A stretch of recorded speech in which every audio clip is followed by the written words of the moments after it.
Ketinggian banjir yang melanda ratusan rumah di 3 desa di Kecamatan Bua mencapai 80 cm.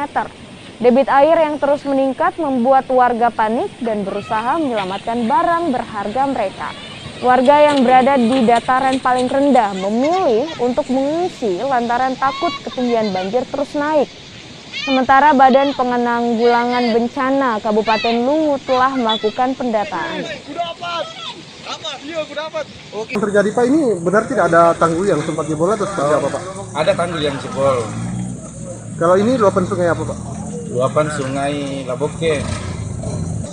Ada pengungsi Pak? Ada sempat yang mengungsi? Ada sempat mengungsi untuk sementara mengamankan diri terjadi banjir susulan. Ada kurang lebih 15 rumah penduduk yang mengungsi ke pemukiman warga, rumah-rumah warga.